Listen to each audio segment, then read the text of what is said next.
we are discussing once and for all. Let's start with the local story that is right here. Yesterday, Mvara had a game in the 4th division against, of course, Airfield. Mvara, God willingly, managed to finish top, and they will be going in for, that is the Zonals.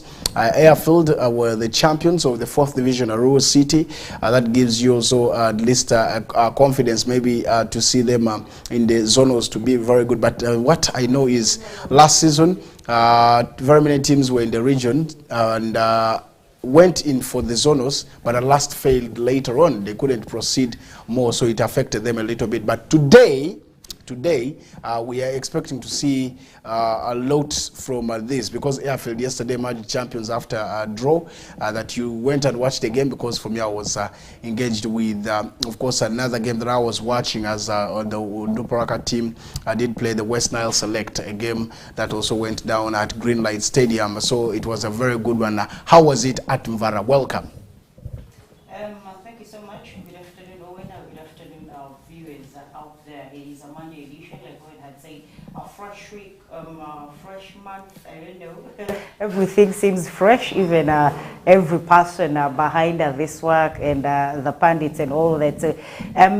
Yesterday, yes, locally, 4th League Division games of Arua City came to a close-up, and the finals were, of course, played down in Varadri, Arua Core PTC playgrounds are down there, and we did see other classification games that, of course, went down earlier on before the finals came through. In the classification games, we did see a Daystar playing. There is Nyaya and Nyaya Jaco. Nyaya is a team that comes from Jaco, and Daystar did beat them 2-1 to finish in a 3rd position. And then also in the finals, we did see Airfield taking on. There is Manya Boys, the Mvara Boys, and that game ended on a 1-1 in the 90 minutes, and then eventually they went into penalties, and we did see Mvara Boys are spoiling in 2 of their penalties. One, of course, was being spoiled by Ovuru, their goalkeeper in there. And then for Airfield, they did put in all their penalties into the back of the net, making them emerge as overall champions for both zones combined, the northern zone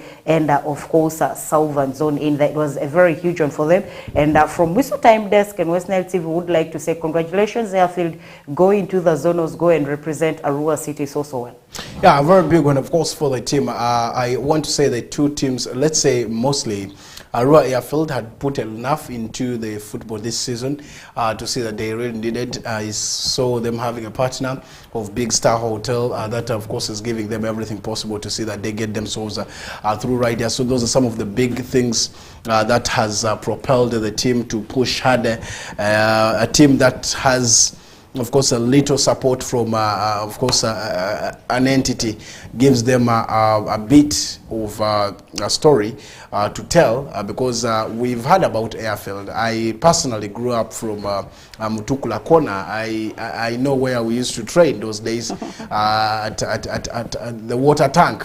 People used to call it tank. So that's where we used to train. But this time around, I think they have gone extra mile to see that things need to work the way someone would really want. But all in all, I believe let's wait and see how the games will be pushing, because it's one of the biggest thing in games now that they have gotten in there. The next task awaits them, because the next task is that different teams will be meeting to make sure that they get themselves through. So that's one big thing that you could be expecting. But all in all, I want to say that was a nice one. Congratulations for that. We have seen teams that have won trophies and at last they don't qualify to go to the next level. So it shouldn't be the same with the team of course, the team of Airfield. Okay, let's leave that there, but go to the post-primary school games, where, of course, the national championship went on yesterday. We did see finals taking place at Amusi, of course, being ejected. So you did see them in Masaka. We expected maybe them to be one side that would be better, But all in all, St. Julian this time round emerged champions of the boys category in the National USA Championship games. Very, very interesting.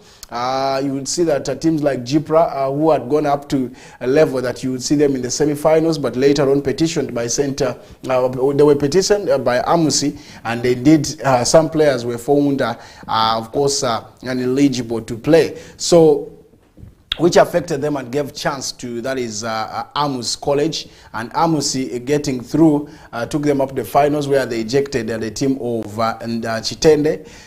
For the first time also, you didn't see Chitende bowing out earlier on, probably, and gave at least a different look of the game, where you did see St. Julian for the first time. They are in Seta, by the way, in Mukono, winning that moment of course, excitement, becoming the champions of the USA, of course, national championship games that took place in Masaka. So, one big one, a surprise one. Of course, very many people didn't believe in the team maybe to go through in, that is, to become the champions of this, because of a couple of names of schools that have been so dominant, so good in the secondary school games.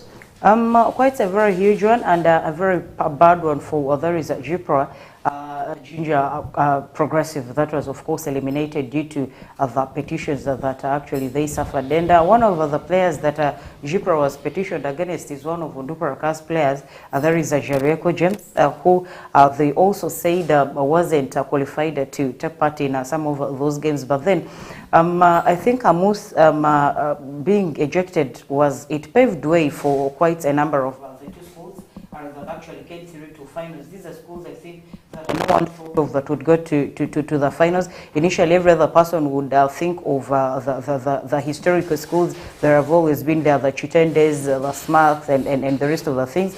But then every other person has their own time. Those days, it used to be the likes of the Chibuli Highs and the rest. So this time around, but somehow, I think Chitende did, of course, take all the trophies and all that, they did dominate. So basically, St. Julian coming through in the finals to play. There is Amus College, and the finals we did see St. Julian beating Amus College 3-0 in there, and then that saw them emerge winners. But then surprisingly, around 4 or 5 boys of the team that featured in St. Julian High School play for Vipers junior team, meaning there was also literally some huge contribution that we did see Chitende or Vipers offer into St. Julian to see them, of course, emerge the overall winners over the Nationals School Championship. It was a very big one for them. But then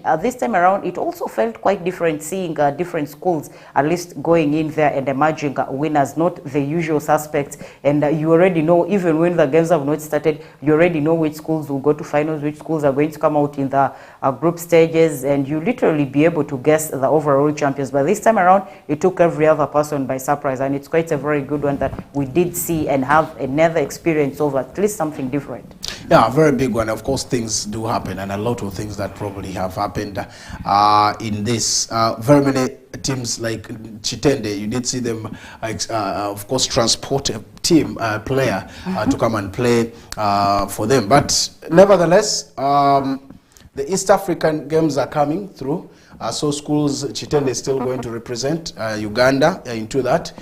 You could also see other teams that will also be representing, just like the team of the finalists that went through yesterday will also be representing Uganda into, that is, the East African games. And now this is going to be a very big one where I am saying that Chitende will do everything possible to make sure that the East African trophy should be theirs, because they have ever been there. The SMACs team has done a lot of things to see that they need they need to win things every day now. And indeed, I don't want to give them a benefit of doubt of saying that they can't. They are going to assemble the team very well after learning that this is what we need to push and this is where we erred from. I believe they would be so much into that is the competition come, of course, for the East Africa games right there. So a tough contest it was.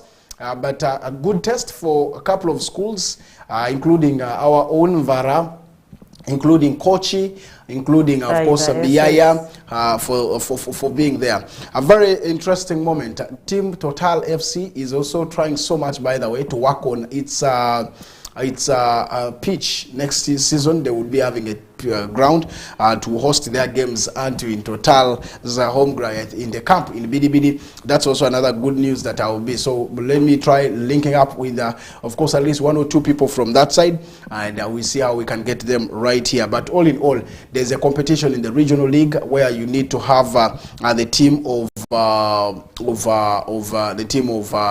Araka. The Araka has a game with Total, and that's going to be a decider for them. And I was checking through and seeing how the mathematics will work.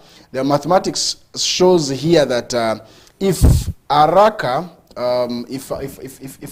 if Total is to top the table, they need to beat Araka 5 goals to make sure that they 5 goals to nil to make sure that they get themselves off from there. So it's one of the best. Probably we could talk about, but do you think it's very possible to see Araka, of course, in this competition losing by 5 goals? Onama is so tight with this team. That basically is going to be a little bit tough for Team Total matches. Yes, they seem to be very organized, and Araka, by the way, now does not look at Araka now does not look at the where they are right now. They're already looking at themselves in the next biggest tile of football, of course, ahead of regions in there. And Araka, by the way, in their rematch that they had with the Odramchaku, they did beat them, and we all know how this match has been surrounded by a lot of irregularities. The first time it didn't take place. This was supposed to be at Divine Palace or Odramchaku's home, and then the second time it was supposed to be at a neutral ground in St. Charles Luanga, where we did see Araka not turning up for the game, but Odramchaku did turn up. Then the third time it did play, and this was also fixed in neutral grounds, the same place, that is St. Charles Luanga Playgrounds, and it went in there without fans, and we did see Araka beating Odramchaku in there, giving them an upper hand of course, sitting on top of the table still. And Total is following very closely, and by the way, the point gap between Total and Araka is not much, but then it's the goal difference that has separated in the two sides. For the point gap, it's only 1, meaning even if Total comes in to beat Araka, with that points, with the goal difference that is there, it's going to be a little bit hard. And we see Araka, I think, in the finals coming through to play by the Black Angels, because the other side, by the Black Angels, has finished in their race, and they finished also well matches. Their rivals or the people that are chasing them did win in their very last game. There is a Pakwach Youngsters. They did play Padea and beat them, I think, 4 goals. Meanwhile, by the Black Angels did receive a standing ovation in their last game, as they also did play, meaning that they have qualified. The other side, the competition is still stiff, but seeing every other thing and all possibilities, I think the favorites, the other side, is Araka, and they will be tussling it out with by the Black Angels. It's very hard for a Total beating. There is Araka. How it feels receiving guard of honor when you, of course, maybe announced champions, just like what by the Black Angels did yesterday against Nyahama. It was a very tight one, nice one, in fact, I should say. They got in that win and also came back happily. But a very bad thing happening in the football is that I'm not happy for the region for 1 or 2 things. One of them is the issue of trying not to pay attention to clubs that are trying so much to push in there, because these are still the same teams that we are looking into. These are the same teams we want to promote. These are the same clubs that we need to see them get the best. Recently, we did see Arua, not Arua, we saw Arua City being beaten by Leah Football Club, and then Alpha, of course. Then we did also see the team of Pajobi being beaten 20 goals to 0 by the team of Pakwachi Super Eagles, who have not been, by the way, winning so much, you could say. They are the team in there now. This comes after, of course, after I tried following up all what was on ground. Pajobi only had 8 players. And out of the 8 players, 7 players had red eyes. Now, but still the region could not take a decision, or the competition committee could not take a decision to see either this game to be called off or to at least postpone it. Because how do I see players, just imagine, I wish this is in fact, I'm speechless, but it was so painful because a sick person can't play. People with red eyes, the few who have test to red eye will testimony, will give their testimony, like they will testify saying that the pain in this is very, very hard. Now you're going to play, you need to hit the ball, you need to run, the sun heat is there. How exactly? I think this is very, very bad for West Nile because it is affecting, it's killing our football. By the way, the game, Pakwach Youngsters also lost to, there is Alpha Rising Stars at Panduru, which saw Alpha Rising Stars beating Pakwach Youngsters 7-2. I tried talking to the CEO and finding out what exactly happened. Much as a lot of people said there was match fixing and all that, that Pakwach Youngsters sold out that game to Alpha Rising Stars because Alpha Rising Stars were saying to it that they survived relegation. But then when I tried to talk to a few of the management at there is a Pakwach Youngsters, especially the CEO, Mr. Gaucho Okumu, he tried explaining to me that most of the players were equally also affected by the same disease, red eye, and a lot of the key players that also are in the first team were being, of course, affected in there. So they did try to complain to the region, but they were paid deaf ears, and they had to equally also honor the fixture, which did see Pakwach Youngsters losing 7-2 in favor of there is Alpha Rising Stars down at Pandru. So basically, I think the region needs to come up and really look at the issues that are surrounding in certain teams, because like your Dalian said, it's really painful seeing someone put aside their health issues and coming through to own a fixture that could actually be rescheduled or pushed ahead to see that someone first gets okay health-wise before they can come in fully to represent or play in for their clubs. All right, now a very big one, but of course I want to task probably or request the competition committee of the West Nile FA to really next time. I know the season has ended this time round, but next time it should be one of the key things to consider, because I did see the same team suffered when they wrote to say that they will not be able to be at that is the team of to be with. To come for the game of Arua City. The team did not also come, by the way. So it's one of the biggest things that you could see.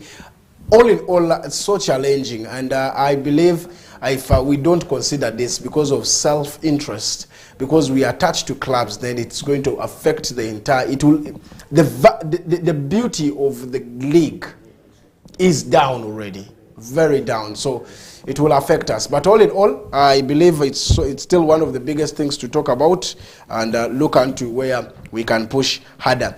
Okay, when we go away from there, I want us to come to what is called the battle for the Uganda Cup that is coming through, and that is one thing that we shall be talking about shortly. But before we get to the Uganda Cup, we also have the FUFA Big League that also had couple of games. Apart from the FUFA Big League, we did also see Uganda Premier League. That was also on card. That's also another thing we shall be talking about. So expect a lot from what is coming up next right there. Let's take a break. We'll be right back to give you more of this. As I've just told you, Uganda Cup. We have also the FUFA Big League. We have the Uganda Premier League that will be coming right here, as we shall be talking about all the games that went on, and of course some of the discussions, how exactly tables have changed, how teams are pushing harder to see that they really work out on the remaining fixtures that the teams